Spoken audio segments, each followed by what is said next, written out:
Hi guys! Welcome again to my vlogs. For today's video, I'm using my Suzuki Stingray. This is also surplus. So, dahil mag-isa lang ako, magkukwento ako about the story of being success in life. So tara, pakinggan nyo ako. Ito ay isang Filipino success story na talaga namang may inspire ka. Hindi naging hadlang ang kanyang mga hirap sa buhay na pinagdaanan para makamit ang tagumpay. Mula sa pagbebenta ng suka hanggang sa pagtatayo ng mga high-rise building.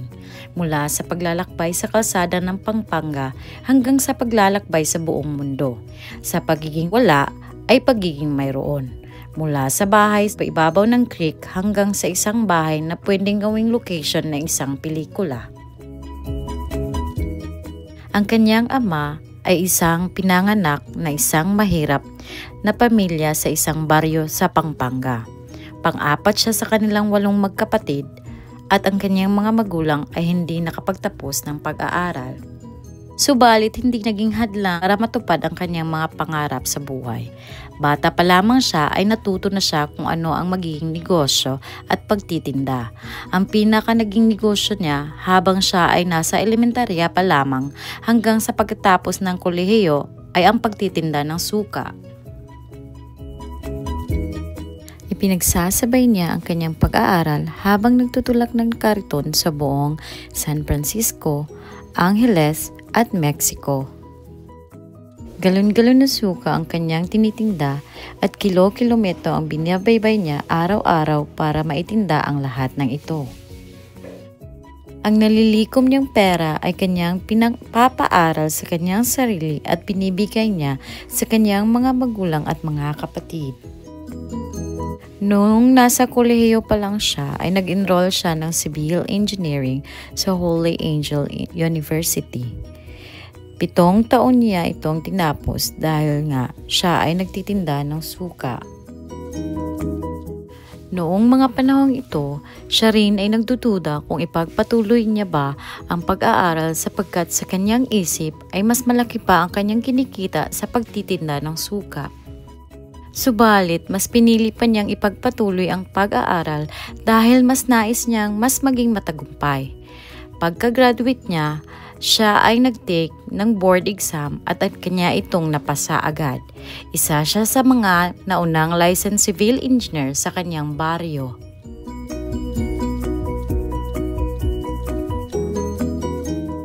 Hindi naging madali ito sapagkat minamaliit siya dahil siya ay graduate ng probinsya at syempre malayo nga sa pamilya. Ngunit dahil sabak na siya sa hirap ng buhay, bata pa lang, kayang-kaya na niyang gawin ito kahit na wala siyang puhunan at mga gamit. Maraming nagtiwala sa kanyang mga client at lalampas na mga 1,000 project ang kanyang natapos sa araw na ito.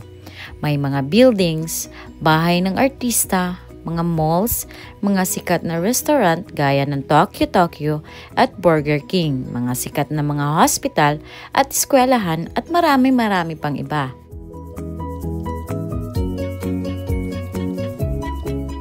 Dati-rati, nilalakbay niya buong Pampanga para makapagtrabaho at magtulak ng kariton. Pero ngayon, nakapagbakasyon na siya sa iba't ibang bansa. Dati kariton lang tinutulak niya, ngayon kotse na ng kanyang mga minamaneho. Ika nga niya, syempre, ang lahat ng ito ay hindi mangyayari kung hindi tanggap niya si Jesus bilang kanyang Diyos, Hari at tagapagligtas.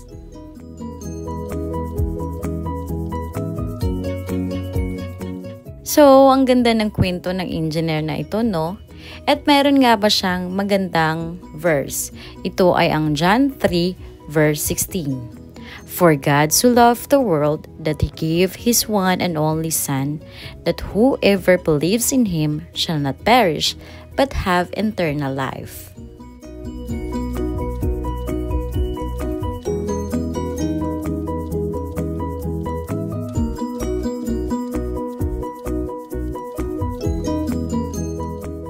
So mga titas and titos, kung gusto nyo ang mga stories or dagdagan ko pa sa next videos ko or next vlog, please comment down below.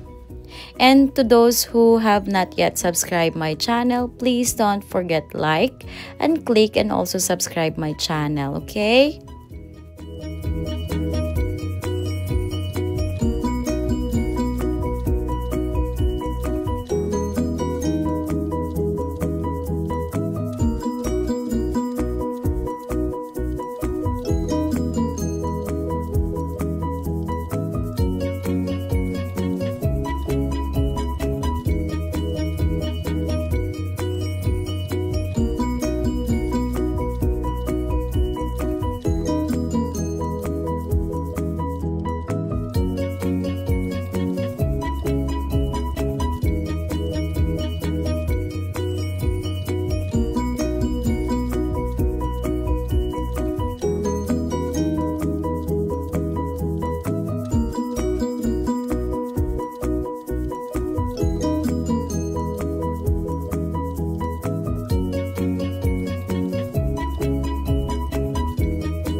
So until next time guys, dito muna tayo. Thank you so much for watching. Have a nice day everyone. Keep safe. Bye-bye.